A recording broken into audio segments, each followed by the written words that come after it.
Hello everyone, this is Bill Acevedo and team from Dorado Software. I'd like to welcome everyone to this session of Tech Talk. Today we will be focusing on user-defined attributes in actions. There's also been a lot of questions about SonicWall supported features.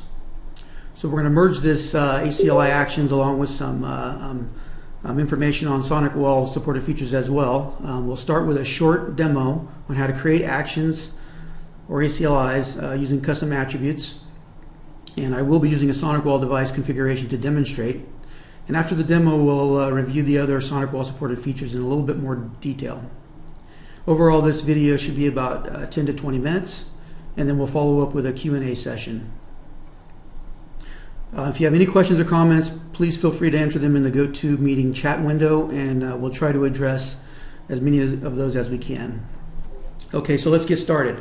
For anyone familiar, actions are simply predefined scripts.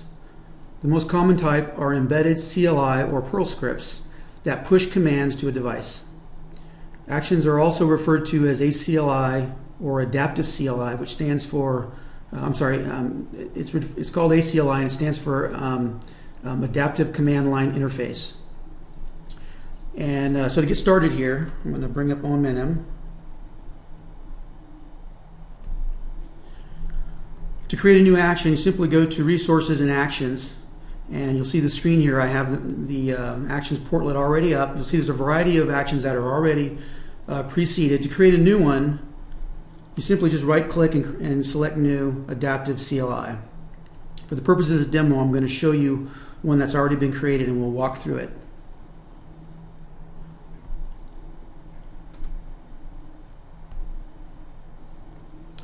Before you even start creating an ACLI, what you really need to do is go and find out what you're trying to automate to a particular device or the commands you want to send. In this case, I did this with the SonicWall device, and these are the exact commands that would be sent to a box if you were to sit down in a PuTTY or a Telnet session and just do these on the command line. So you want to have these ready before you start your ACLI. In today's demo, we're going to show this interface configuration, and these are the commands that I've already set up for attributes that I'm going to need. So it's going to be you're going to send the config command interface. There's an attribute there, an IP assignment, some string attributes, and some optional attributes. There's IP with an IP type attribute.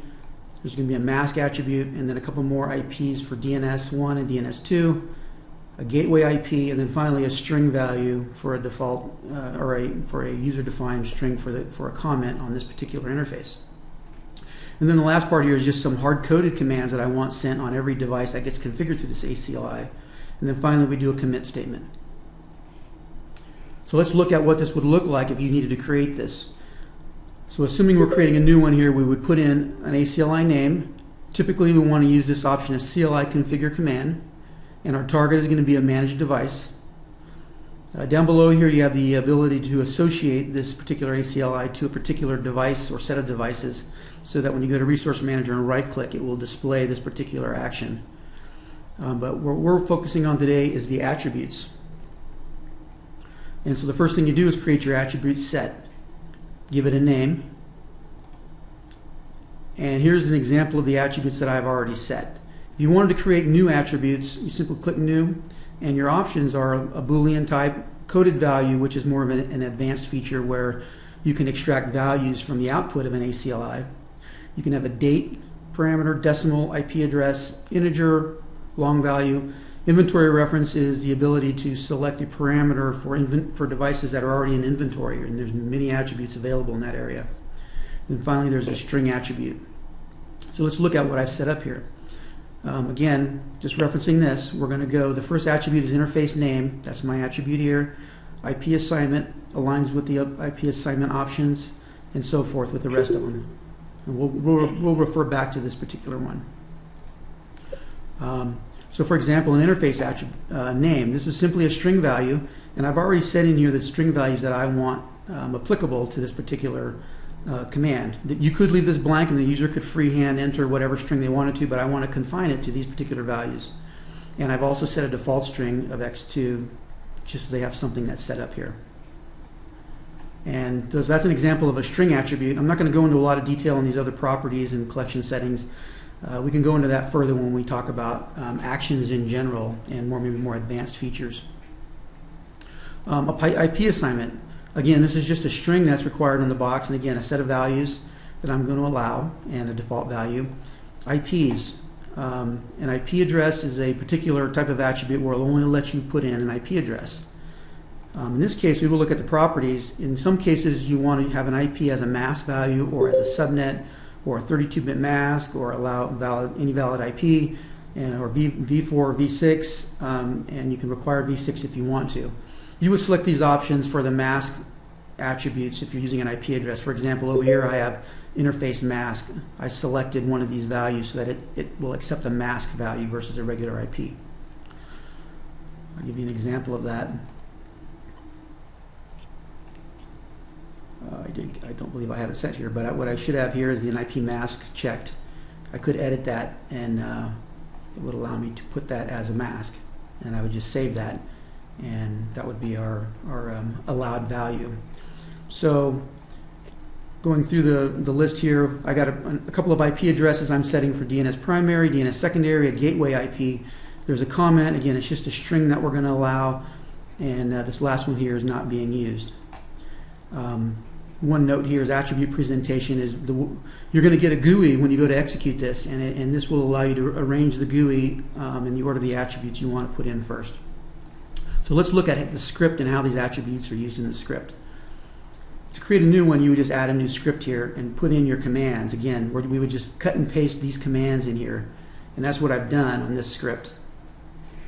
I simply pasted the commands in, and anywhere I want my attribute, I've actually gone over, I have an attribute list here of attributes that I've just created, and I can add these to the script anywhere I want. It's as simple as just putting your cursor where you want your attribute and double clicking it, and it will insert it. You do have an option for delimiters up here, which it doesn't really matter what you choose there, but in this case it's using the brackets, open and close brackets. But that's how simple it is to put in these attributes into your script. I pasted my script and just cut and pasted each attribute in here. One thing to note is that as you create new attributes, they will all come in with this red square box on the right here. And at the lower right hand side here, it's a little obscure, there's some various indicators of the state or the ability to use that attribute. The green circle means that it will be required when the user executes it. The yellow means that it will be an optional attribute. The user will not have to enter it. And this other one here is it will be marked as not used, and it won't even show up. And the last one here is more of an advanced option. I'm not going to discuss that one right now, but just note that you'll need to, if you have an attribute that's red, you'll need to highlight it, select the green dot to make it the state that you choose. So just select it. I want to go back to not used. It'll turn it to red. So don't forget to do that, or you'll go to execute your script and the attributes won't show up. So let's just look at what this might look like when the script gets executed. So I'm going to close this, and I'm just going to simply execute that.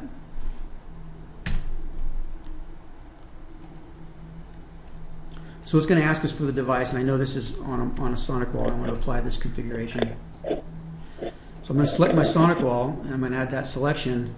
Done. So it knows what device it's going to now, and now here's our interface that gets created on the fly. And as you saw, we have an interface name, X2. I can set that to whatever I want. I can choose whatever option I want here. I'm going to put in some IP addresses.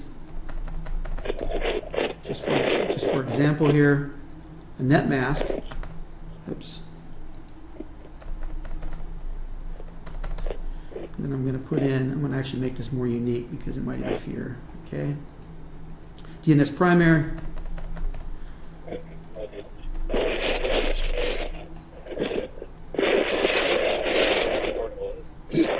Can I ask everyone to mute if you're on? I'm getting a little bit of static. And then finally a gateway IP address.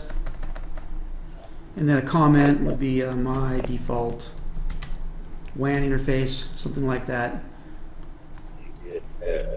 And then finally you're ready to go here. You want to preview it. And so here you see again, compared to our predefined script that we've already created, we're going to send these exact commands with the attributes that we've just entered. X4, you'll see that it's set to WAN static. the IP address and mask I just set, the primary DNS, secondary DNS gateway, and then my comment. So really that's in a nutshell, that's how you use attributes in a script. It's just a matter of choosing what attributes you need and then formatting them in the script in the way you think you need them for your device. So the next step is you just execute that. For the sake of time, I'm not going to execute it, but again, these would be sent exactly as shown here. It would get in the config mode, send the commands, end up with the commit statement, and it would put that configuration on the box. One thing I wanted to show was an example of a Perl script that also can be used to insert attributes. I'm going to edit that and look at that one. Go to the attributes again. You'll see we have some predefined attributes here, IPs and strings of various things. This particular script will go out and it's going to tell Dell devices to send traps to OMNM. And so we're going to put in things like the recipient IP and the SNMP version, the type, the community name, and those sort of things. One thing to note about the scripts on a Perl script, and you can do this also with command line, but Perl gives you a lot more flexibility in how the commands get structured. And I'll show you an example of that, but here's an example of a Perl script. And in Perl, you're using print statements basically to customize what you're sending to the boxes. So in this case, it looks like we're getting into config mode again. We're going to send the command SNMP host, some recipient IP, some community name, and some SNMP version. And so there's some, you can see here there is some scripting logic that can be put in to determine exactly what the command is going to look like. I'm not going to go into a lot of detail on Perl, but just know that Perl gives you a lot more flexibility to customize how you want those particular things added in terms of the commands being sent. What you'll notice up here is a target filter. In this case, you notice there were multiple scripts. And so we need specific commands, although they're all Dell Power Connect devices, specific commands are needed for specific classes of devices. And we want to capture that under one action. And so we build them this way and have multiple scripts to do that. And so this particular filter would look at the device that we're trying to configure, and it would say it is a layer 3 device. I'm going to apply this Perl script to that particular command. I'm not going to go into error conditions and continue patterns other than to say that's kind of an advanced features on handling feedback from the box, so you can deal with prompts and yes and no commands and those sort of things that come back from the device. So I'll just give you an example here. Multiple scripts here. We got for iSCSI L3, iSCSI CLI, or ISCLI, and then the other Power Connect versions here. So I can execute that again just to show you what it's going to do.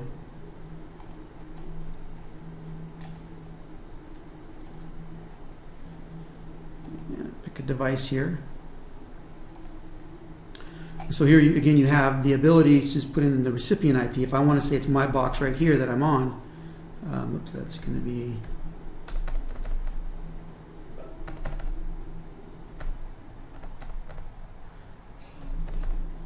and here's where I'm going to have the user put in, what do we want? Traps, okay, and what version do we want? V2. And community, I want to set a community that's on the box, and some port 162, and timeout of 4, and retries of 5. Notice here the user just puts in SNMP v2. I want to show you what the preview looks like because the Perl has made some decisions on what commands get sent. So this is the simple command that gets sent. SNMP host we had, but then we have trap version. The user didn't put in 2C, they just put in SNMP v2. So the Perl script takes care of that. And then the community, then UDP port timeout, retries, and so that's all here. So that's an example here of how the Perl script doesn't require the user to put in specific things. They can just say v2, and then we apply the correct command based on the Perl script. Okay, that is a very quick review of actions. Before taking questions, I'm going to jump over to the other requested feature, which was SonicWall supported features, and then we'll open up the questions right after that. So SonicWall was introduced in OpenManage 6.1. The features that it supports are as follows: V1, V2, and V3. The device itself does not support V3 writes. So just be aware of that. It supports SSH v2. The device also does not support Telnet, and so that is not a valid command line interface to use. We support all the applications, and so that includes deep discovery of devices, file management, backup, compare, and deploy. The caveat there is the device itself does not support a config file restore operation. There's no way to do that from the command line, and so it's not supported. Change management is supported to change determination. ProScan and the entire automation framework is all supported. Actions, as I've just shown you, are supported. We can do full SNMP and KPI monitoring. Event management is fully supported. Link discovery topology. Direct access via command line interface, even HTTP and SNMP are also supported. We do support TFA coming from a SonicWall device, as well as reports.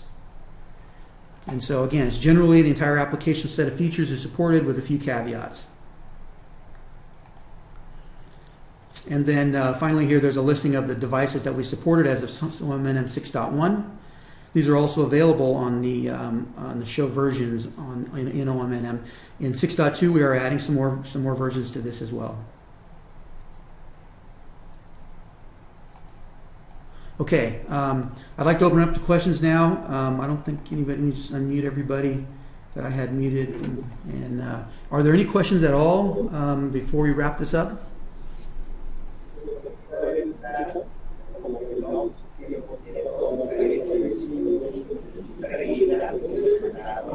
I hear some background talking. I can't tell what's being said. If you could type it in to the chat window, that would help. That would help.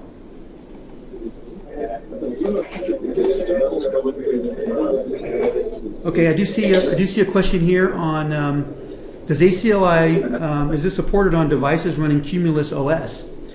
That's an interesting question. The answer is yes. And for people who don't know, Dell supports a variety of ON boxes. For example, the 6000 ON. These boxes will boot to an FTOS version as well as a Cumulus Linux operating system. And so we can get onto the Cumulus Linux operating system, and again, it's just like any other command line interface, and we can send commands, either switch commands that Cumulus supports, or even Linux commands if you want to do something to the Linux-based operating system. We fully support that. In fact, any device that we can get to through the command line, we can run an action on. Okay, did that answer your question? Okay. Any other questions on actions or ACLIs or SonicWall? I do see one here on attributes. Someone's asking about using attributes in other type of ACLIs. And so when you go to create a new ACLI, we didn't see this. Sorry, I want to go new. Tap CLI. Oh, sorry. So when you're creating a new one, in the attributes section, it's going to ask you if you want to use a parameter schema or do not use a parameter schema. So the schema basically is attributes. It's going to create these new attributes. And so if you're using a ACLI that has no attributes, you don't need a schema. You can create a new parameter schema, and you'll need to do that whenever you create a new ACLI. It gives you access to the attribute settings tab.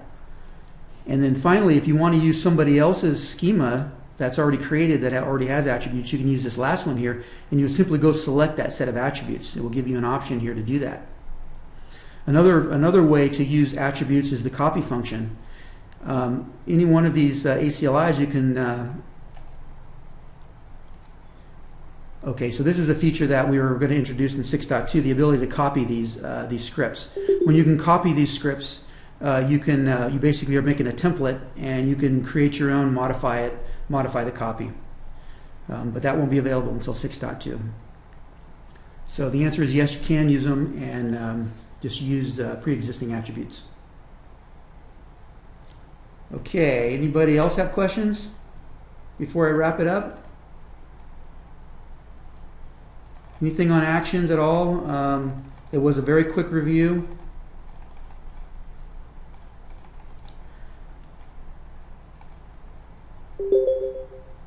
I'm just looking through here. There's some various chat things going on here. I want to make sure I didn't miss any questions.